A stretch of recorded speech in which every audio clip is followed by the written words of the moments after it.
And what is the medical record number that was assigned to all the records and blood samples of Mr. Michael Jackson? 397-5944, and there's a 4. But Okay. And the main sequence of numbers then is the 397-59-44? that's correct. Okay. And again, that's unique to all the specimens and the records for Michael Jackson? Yes.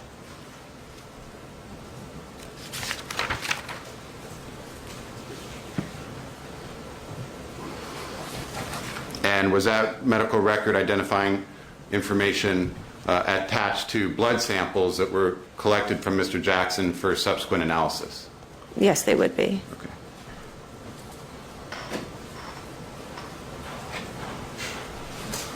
Now, when Mr. Jackson arrived, or following his arrival at the hospital and your observations of him and his body, did you notice a condom catheter on his body? Yes. And what is that? It's one type of urinary collection device in which there is a condom. At the tip of the condom, there's a hole that's connected to a tube, and that tube connects to sort of a collection bag system. It's to collect urine. Okay. And from a medical standpoint, in a surgical room, are urinary collection devices in the form of catheters used because the patient is essentially unconscious and will need a collection device to collect the urine? There are a number of urinary collection devices, and a catheter would be common in the OR and in other areas of the hospital. Okay. Now, at the time that you observed that, you knew that Mr. Jackson had been coming from a home, correct? Correct. Okay. Did that strike you as odd to see this condom catheter on the patient? I thought it was unusual. A condom catheter would not be uncommon in someone who has problems with incontinence, but it seemed unusual for a 50-year-old male who was reportedly healthy. Okay. Yes.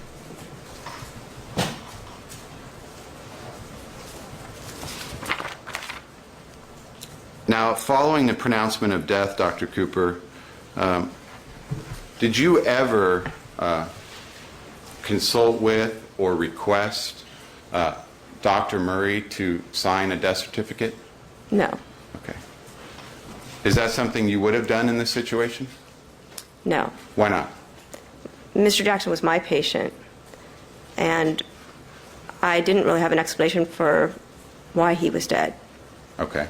And it therefore, in my mind, was a coroner's case. When you say it was a coroner's case, you mean that it will be referenced to the coroner's office for an autopsy and investigation? Correct. Okay. So you never asked Dr. Murray to sign any death certificate? No, it was not a discussion. Okay. That conversation never even took place? No. These are double negatives. Did that conversation ever take place with Conrad Murray? That would be correct. I did not have a conversation with Dr. Murray about the death certificate, no. And it wouldn't be his decision, it would be yours. Is that accurate? That would be accurate.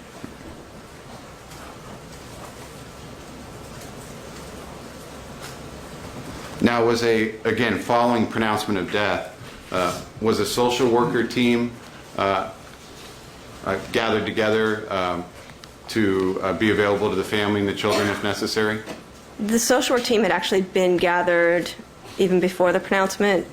Social work was one of the team members who was notified of the code and was there at the outset, in part to help me assist contacting family, although that was apparently done through through Mr. Jackson's people. But, and I'm not sure when I became aware his children were there, but there was there was someone with the children separately, yes. Okay. But this social worker team, was that assembled as part of the standard UCLA protocol in this type of situation? Yes. Okay.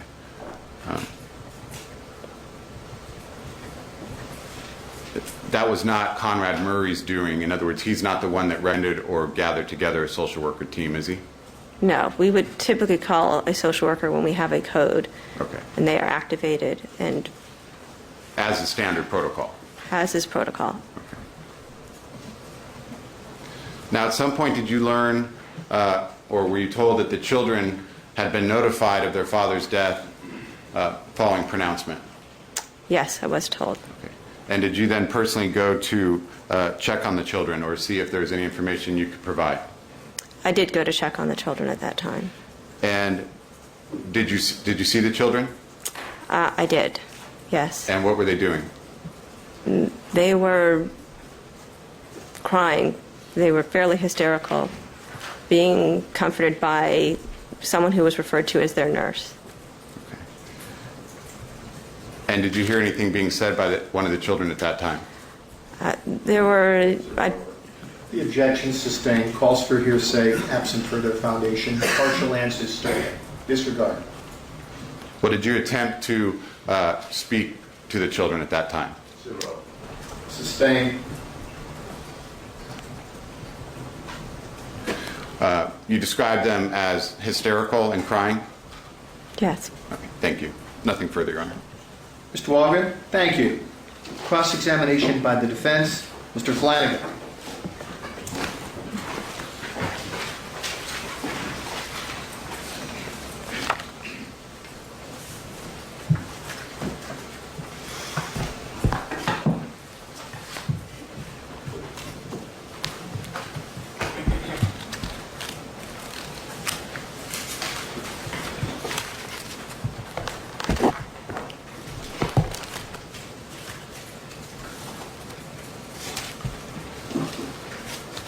Dr. Cooper, have you reviewed any documents prior to your testimony in this case? I've reviewed my medical chart, and I did review the preliminary hearing testimony. Reviewed your testimony at the preliminary hearing? Yes. Is there anything that you would like to correct regarding your preliminary hearing testimony?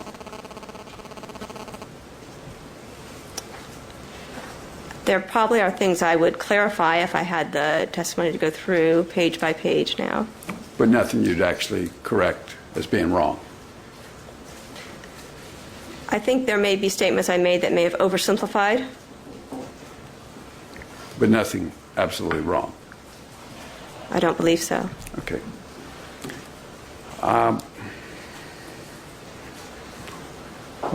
As you sit here now, what is your best estimate as to the time of death, Michael Jackson? I don't know when his actual time of death was. I know the pronouncement I made based on the information I had at the time I was involved in the radio call. So at 12:57, you were acquainted with all of the details from the paramedics, and you formed the opinion at that time he was dead. Yes. And you wouldn't authorize a call to be made if you thought there was any chance of saving an individual, would you? No. So at 12:57, you knew in this case nothing could be done. Based on the information I had, I felt a pronouncement of death in the field was appropriate at that time, yes. Okay. The only reason that anything was done after 12:57 is because Dr. Murray insisted that you don't give up. Is that correct? I don't know if I would word it that way, because as the base physician, I could override and still pronounce. However, there was a physician on scene, and then I had potentially conflicting information.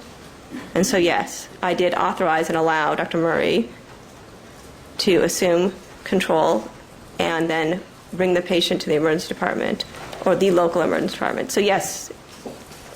But for Dr. Murray, he doesn't even get brought to UCLA Medical Center, does he? That would be a correct statement. Excuse? That would be a correct statement, yes. And you basically felt when Michael Jackson was brought in, everything's going to be futile anyway. Is that correct? My assessment when he arrived was that he was clinically dead. And given it had been now from the time that I had as the prior time of rest from the code in the base station form, it was about an hour, such that the resuscitation efforts would likely be futile, yes. But if you thought there was a chance when he was in the field You wouldn't have authorized them to call it, would you?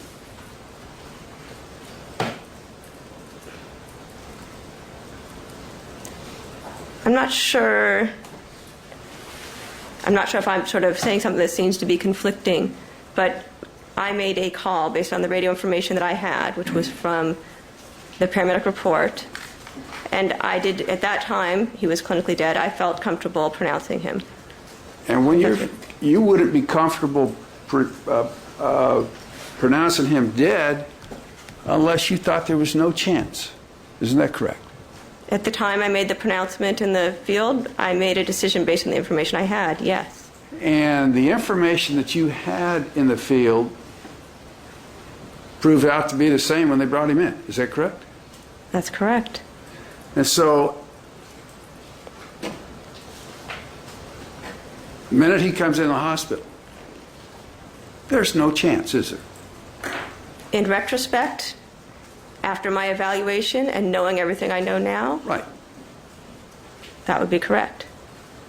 And when you looked at him, when they brought him into the hospital and you actually got to use your own senses and eyes, you knew right then there's no chance, didn't you? When Mr. Jackson was sent to the hospital, Dr. Murray reported that he had felt a faint pulse, which conflicted the information from the paramedics. I therefore, yes, decided that it was going to be my decision to make sure that everything had been done, was done correctly, was not misrecorded, and that with effort there was no change. So, yes, I used my determination of what I saw to make a final decision. And that confirmed the original decision that you'd made at 12:57, didn't it? Yes.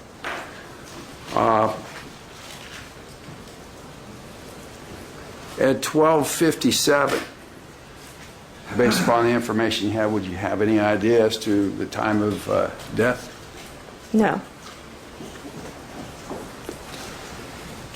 Now, you went to medical school, and then you became a resident, did an internship. Did you ever become an anesthesiologist? No. Do you use propofol? I do use propofol in my practice in the emergency department, yes. Is there any special certification that you have to use propofol? Yes. What is that? At UCLA, you need to have privileges, first to perform procedural sedation, as well as specifically privileges to administer propofol. So you're certified to use propofol for anesthesia purposes? No, I am certified to use propofol in the emergency department for procedural sedation and for deep sedation of patients who are intubated. I do not perform anesthesia. Are you certified to use propofol for conscious sedation? We use the term procedural sedation, and yes, I am. I do have privileges to perform procedural sedation using propofol at UCLA. Have you ever practiced in a medical office? No. I take it you've probably never made house calls either. No, I am an emergency medicine physician. I work in the emergency department. And so whenever you're practicing medicine, you're always in the confines of a medical room or a hospital setting. Of a hospital emergency department, that would be correct. You use the term procedural sedation. Does that differ from the term conscious sedation?